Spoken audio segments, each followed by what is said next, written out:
Hello, this is Real World Audio, and let's now have a look at the following scenario. You know that rooms provide a challenge because of their room modes and constellations, and it's also a challenge to integrate woofers and subwoofers to the speakers. So let's decide that let's go DSP way, and then let's just use a room EQ to just create the optimal sound level and EQ curve for our drivers.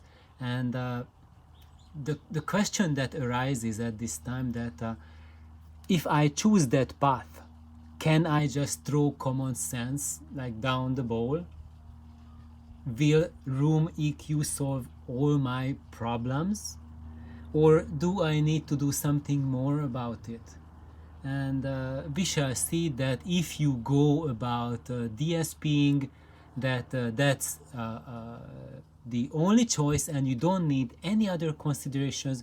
You can forget placement of your loudspeakers and subs, room treatments. Then I will show you that you are setting yourself up for failure.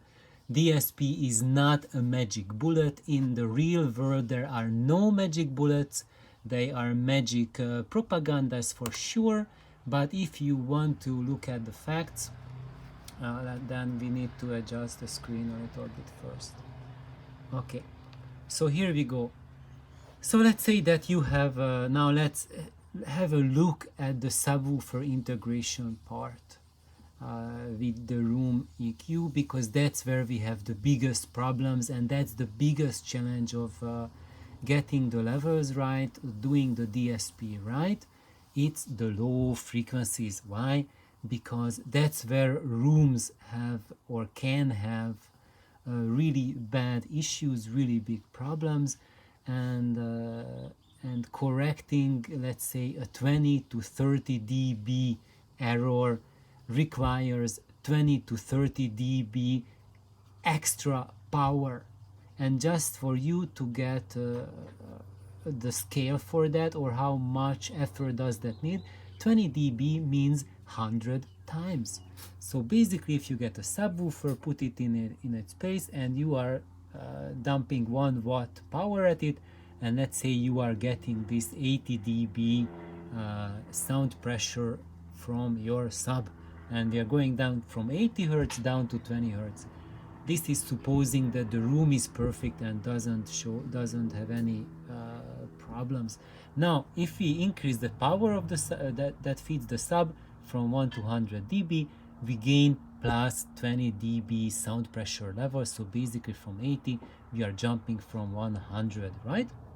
So if you have a couple 100-watt subwoofer, I mean the plate amp is a couple 100 watt, you will be able to reach that SPL without problem. Now here comes the problem that the rooms are not perfect. In that case, what you have is that, let's say you have like a good response and then you have a big bump. And here in this case, around 30 hertz, there's a minus 20 dB drop. Of course, real world rooms look nastier than this. They have more bumps and humps, so it's a true mess. But for now, for the simplicity's sake, to make it easier to understand and visualize what's going on, we will assume that your room has only one problem, and that problem is only right here. So it means that when we are dumping 100 watts of power into the sub, then we are getting this 100 dB sound pressure level, but then it will drop, and at 30 hertz we are getting only 80 dB, and then when this value goes over, we are back to 100. So when we add DSP to this situation, this is what the DSP does. So basically, there is a level of power, and to match this curve, what it needs to do, basically, it needs to boost the energy that is required at that level where is the drop, and it needs to cut the energy at the other areas where the energy is already too high. Why does it need to cut the levels? Because we cannot create power out of nothing. So basically, what the EQ does is it removes the excess energy.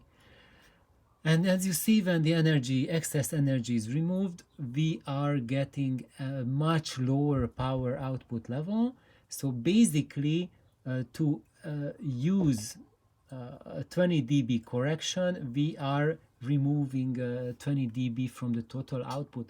So basically, if we want to correct this, and we have a 100-watt amplifier, then that 100-watt amplifier before the correction did this for us, but after the correction it's putting out this power, and that will create a flat response right here. So to get the flat 80 Hertz response, we need to use all 100-watt capacity at 30 Hertz, and we are using the 1 watt capacity at the rest of the frequency. So here as well and here as well, we are required 1 watt from the plate amplifier, but right here we need 100 watts.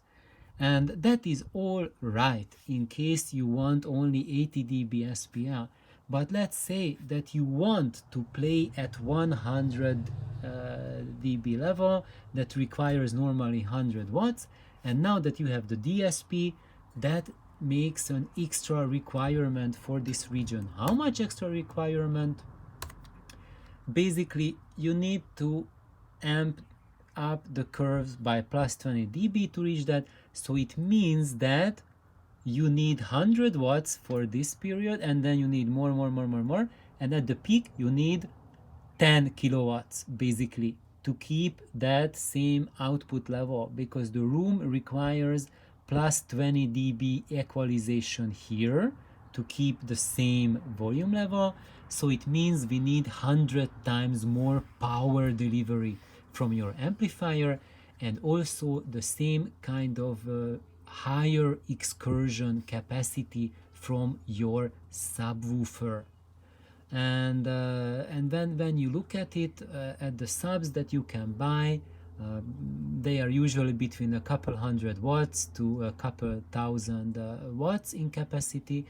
And this means that if you want to EQ out a 20 dB dip in your room, which a bad or I would say a normal untreated room easily has that big dips, even a very generous subwoofer won't be able to reproduce that when you require high sound pressure levels. So it will run out of juice. So that's why just going for DSP doesn't mean you can flush down your brains down the toilet. You still need to be smart, need to make sure that your room doesn't have these gigantic dips, and because if you want your DSP to correct out the whole thing, you are setting it up for failure. And when you are wondering why some people, when they do DSP, they don't EQ this entire dip out, maybe they just EQ out 10 dB out of that 100. That's why they do it, because if you EQ out 10 dB, it means you are turning your 1000-watt sub into a 100-watt sub, or a 100-watt sub into a 10-watt subwoofer, instead of turning a 1000-watt sub into a 10-watt sub, which is what you ask when you are EQing 20 dB out. And yes, there are rooms where there are values greater, even greater than 20 dB. So if you want to EQ out 30 dB, it means that your 1000 watt capable subwoofer will be able to give you what a 1 watt sub can do for the entirety of the range. And so that's about it. So whatever you do, just be aware what are your options. what are the laws of physics, and if you read solutions that I could do it and I got around it, then there's something not right there, because the laws of physics cannot be broken, and this is one of those laws, that if you have a minus 20 dB value in your output, then you need 100 times the power to correct it. So thank you for tuning in. Please continue using your brains regardless what technology you are using, and have an awesome day. Bye bye.